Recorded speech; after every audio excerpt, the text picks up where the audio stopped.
জি, আসসালামু আলাইকুম।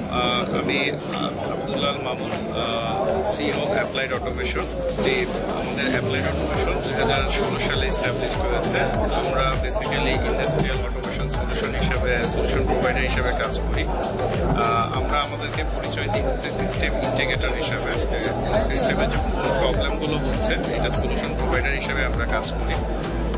আমাদের পারফরমেন্স বা আমাদের কাজের স্কোপগুলো হচ্ছে এটা যে আমরা একটা ফ্যাক্টরির স্ক্যাডা সিস্টেমগুলো যেটা আছে, SCADA software development, report generation, data visualisation, recipe management system, এই ধরনের সিস্টেমগুলো নিয়ে কাজ করি। এটার জন্য করেসপন্ডিং যে পিএলসি প্রোগ্রামগুলো আছে, আইও সিলেকশনগুলো আছে, বিএফও তৈরি করাগুলো আছে, এই ধরনের পুরো প্রসেসগুলোকে আমরা একটা সফটওয়্যারের মাধ্যমে কমপ্লিট করে কাস্টমারকে রিপ্রেজেন্ট করি।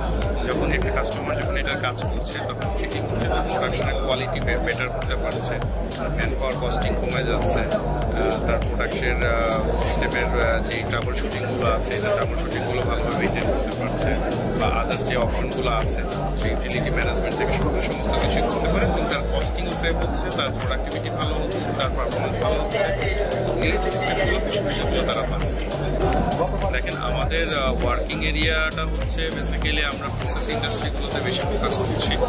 যেমন আমরা auto rice mill, auto flour mill, তারপরে আমাদের আছে হচ্ছে অয়েল ইন্ডাস্ট্রির মধ্যে ড্রাই ফ্র্যাকশন সিস্টেম আছে, আমাদের রিফাইনারি আছে, আমাদের নিউট্রালাইজেশন সিস্টেম আছে। সো এইগুলো প্রসেসগুলো নিয়ে কাজ করা হচ্ছে। এটা ছাড়াও আমরা ফার্মাসিউটিক্যাল মেশিনারির যে কাস্টমাইজ রিপোর্টিং সিস্টেমগুলো আছে এই রিপোর্টিং সিস্টেমগুলো করছি।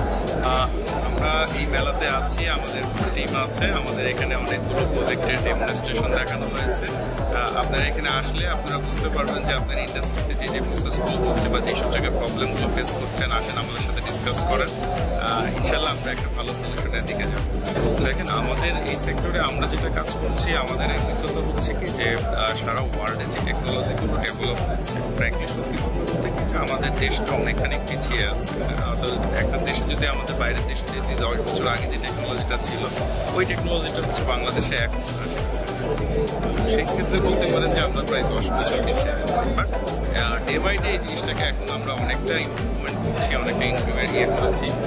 ধরেন যে টেকনোলজিগুলো হয়তো এখন আমরা যেটা ডেভেলপ করেছি, আমরা একটা ডেমনস্ট্রেশন দেখিয়েছি, এটা ওয়ার্ল্ডের লাস্ট 2 ইয়ার্সের মধ্যে ডেভেলপ করেছে। হয়তো সেই সিস্টেমটা আমরা এখনই ডেভেলপ করা শুরু করেছি। এটা তো কাস্টমার এখন একটা তার মোবাইলের একটা অ্যাপস দিয়ে হচ্ছে সে তার ফ্যাক্টরির প্রোডাকশনের কী অবস্থা, ইলেকট্রিসিটির কী অবস্থা, বা একটা ফিড মিলের একটা টেম্পারেচারের কী আছে, একটা যেমন লাইভ স্টকগুলো দেখছে যে একটা পোল্ট্রি ফিডের দেখছে যে সে তার টেম্পারেচারগুলো কী অবস্থা, সে তার ঘরে বসে ইয়েতে বসে দেখতে পাচ্ছে, বা একটা করছে সে লাস্ট 7 দিনের ডাটা করছে, অ্যানালাইসিস করতে পারছে, পরবর্তীতে সে তার ডিসিশন মেকিং করতে পারছে। ওই সব হিসাব করতে গেলে মানে দেখা যাচ্ছে যে না, আমরা এখন ডেভেলপ করছি। হ্যাঁ, আমরা হয়তো একটা কোম্পানি আস্তে আস্তে এভাবে শুরু করেছি, হয়তো ফিউচারে আদার্স যারা কোম্পানিগুলো আছে যারা আমাদের মতো কাজ করছে তারাও হয়তো এই লাইনে চলে আসবে।